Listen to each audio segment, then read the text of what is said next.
दुनिया भर में इस वक्त सिर्फ एक चीज है जो बहुत ज्यादा शिद्दत के साथ खोजी जा रही है और वो है कोरोना की वैक्सीन। हालांकि रूस ने यह दावा किया है कि उसने कोरोना की वैक्सीन को बना लिया है और 12 अगस्त यानी कि बुधवार के दिन वो इसका रजिस्ट्रेशन भी करा देगा। लेकिन अब रूस के ही हेल्थ एक्सपर्ट्स इस पर सवाल खड़े कर रहे हैं। आखिर इसकी वजह क्या है वो हम आपको बताएंगे। हालांकि कल हम आपके लिए एक वीडियो लेकर आए थे जिसमें हमने आपको ये बताया था कि किस तरह से रूस ने यह दावा किया है कि उसने दुनिया की पहली वैक्सीन खोज ली है। लेकिन अब हेल्थ एक्सपर्ट्स इस रूस की वैक्सीन के बारे में क्या कुछ कह रहे हैं बताएंगे आपको इस वीडियो में। नमस्कार, मैं हूं आपके साथ श्रेया बहुगुणा और आप देख रहे हैं न्यूज तक। विश्व स्वास्थ्य संगठन यानी कि WHO के मुताबिक पूरे दुनिया भर में 160 ऐसे इंस्टीट्यूट हैं जो कि कोरोना की वैक्सीन बनाने का काम कर रहे हैं और उनमें से भी 20 ऐसे इंस्टीट्यूट हैं जो कि मानव परीक्षण यानी कि ह्यूमन ट्रायल के अलग अलग फेजेस में चल रहे हैं।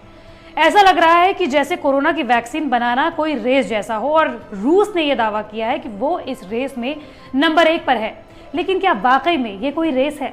जी नहीं, ये करोड़ों लोगों की जान का सवाल है और ऐसे में रूस की वैक्सीन पर उन्हीं की फार्मा एसोसिएशन ने सवाल खड़े कर दिए हैं। उन्होंने इसे पेंडोरा बॉक्स करार दिया है, यानी कि ये वैक्सीन गलतियों का, खामियों का भंडार है। लेकिन इसकी वजह क्या है कि उन्होंने इतनी बड़ी बात इस वैक्सीन के बारे में कही है? आइए आपको बताते हैं। रूस की वैक्सीन के खिलाफ आवाजें रूस के अंदर से ही उठने लगी हैं। ब्लूमबर्ग न्यूज के मुताबिक मल्टीनेशनल फार्मास्यूटिकल कंपनियों ने वैक्सीन पर आपत्ति जताई है। रूस की एसोसिएशन क्लिनिकल ट्रायल ऑर्गेनाइजेशन ने स्वास्थ्य मंत्री मिखाइल मोराशको को पत्र लिखकर इस वैक्सीन की सुरक्षा पर सवाल उठा दिए हैं। पत्र में लिखा गया है कि अगस्त के पहले 10 दिन सिर्फ 100 लोगों को टीका लगाया गया है। इसका एक बड़ी आबादी पर टीकाकरण घातक हो सकता है। ACTO की प्रमुख स्वेतलाना जाविडोवा का कहना है कि पूरी दुनिया वैक्सीन के लिए बने मापदंड मान रही है, तो क्या रूस के लिए दूसरे नियम है? नहीं, क्लिनिकल ट्रायल के नियमों का पालन सख्ती से किया जाना चाहिए, उसका उल्लंघन किसी भी हालत में नहीं किया जा सकता। रूस की वैक्सीन गलतियों का भंडार है। ये किसी बड़ी आबादी पर लगी तो परिणाम घातक हो सकते हैं। बता दें कि रूस की वैक्सीन गमलेया इंस्टीट्यूट ने बनाई है, जिसे फंड दिया है रूस के रक्षा मंत्रालय ने। रूस के स्वास्थ्य मंत्री पहले ही कह चुके हैं कि इसका रजिस्ट्रेशन बुधवार को किया जाना है और अक्टूबर तक लोगों तक इस वैक्सीन को पहुंचाया जाएगा। लेकिन क्या रूस इस वैक्सीन को जल्दबाजी में बना रहा है? रूस की फार्मा एसोसिएशन का तो यही मानना है। रूस के अलावा दुनिया में चीन, जापान, अमेरिका और इंग्लैंड वैक्सीन की रेस में है और रूस किसी भी हालत में इस रेस में नंबर 1 पर रहना चाहता है। WHO यानी कि विश्व स्वास्थ्य संगठन वैक्सीन को लेकर पहले ही ये कह चुका है कि दुनिया में बन रही हर वैक्सीन को हर चरण का पालन करना होगा। WHO एक्सपर्ट्स का मानना है कि वैक्सीन का पहला उपयोग 2021 से पहले होने की उम्मीद नहीं की जा सकती। WHO के emergency program chief Mike Ryan के मुताबिक WHO निष्पक्ष वैक्सीन वितरण सुनिश्चित करने के लिए काम कर रहा है।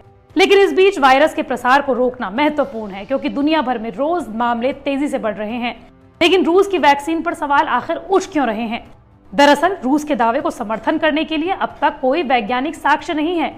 उदाहरण के तौर पर इंग्लैंड की ऑक्सफोर्ड में बन रही वैक्सीन के पहले ट्रायल के रिजल्ट लांसेट जर्नल में छपे थे, लेकिन रूस की वैक्सीन के रिजल्ट का अध्ययन दुनिया के किसी भी जर्नल में नहीं आ पाया है। कोविड-19 टीकों का कुछ लोगों पर पहला ह्यूमन ट्रायल करीब 2 महीने पहले शुरू हुआ था और टीका बनाने की वैश्विक प्रक्रिया में रूस के दावे को समर्थन देने के लिए अब तक कोई वैज्ञानिक साक्ष्य प्रकाशित नहीं हुए हैं। इससे अब तक यही स्पष्ट हो सका है कि उसे इस प्रयास में सबसे आगे क्यों माना जाए।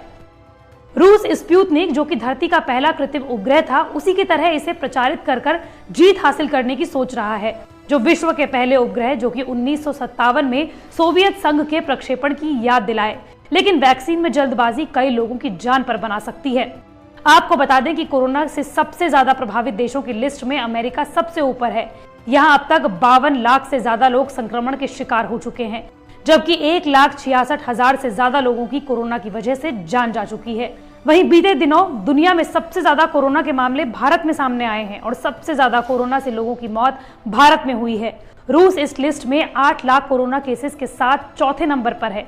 दुनिया के तमाम देश कोरोना की वैक्सीन का इंतजार कर रहे हैं। भारत का सीरम इंस्टीट्यूट भी 2 अंतर्राष्ट्रीय संस्थानों के साथ काम कर रहा है।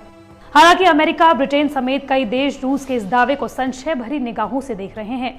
ब्रिटेन ने तो रूस की वैक्सीन पर चोरी का आरोप लगाते हुए इसे बैन करने का फैसला कर लिया है। मगर रूस का दावा है कि उसने कोरोना की वैक्सीन बना ली है, उसके उत्पादन और टीकाकरण पर जोर भी दिया है। दरअसल रूस के मुताबिक वैक्सीन के चिकित्सा परिणामों की शुरुआत 8 जून को हुई। उसमें 38 लोग शामिल हुए। उन सभी में प्रतिरोधक क्षमता विकसित हो गई है। पहले समूह को 15 जुलाई को छुट्टी दी गई थी, जबकि दूसरे को 20 जुलाई को छुट्टी दी गई थी। रूस के स्वास्थ्य मंत्रालय के मुताबिक वैक्सीन के परीक्षण तीसरे चरण में हैं। भले ही रूस दावा कर रहा हो कि दुनिया में पहली वैक्सीन उसी की आएगी, लेकिन रूस को पहले यह सोचना चाहिए, और रूस ही नहीं बल्कि तमाम दुनिया के देशों को यह सोचना चाहिए कि ये वैक्सीन प्रभावशाली भी हो और लोगों के लिए सुरक्षित भी हो। मंडे टू फ्राइडे मैं इसी तरह की वीडियो आप तक लाती रहूंगी। अगर आप भी किसी वीडियो के बारे में, किसी टॉपिक के बारे में जानना चाहते हैं तो कमेंट बॉक्स पर जरूर बताएं।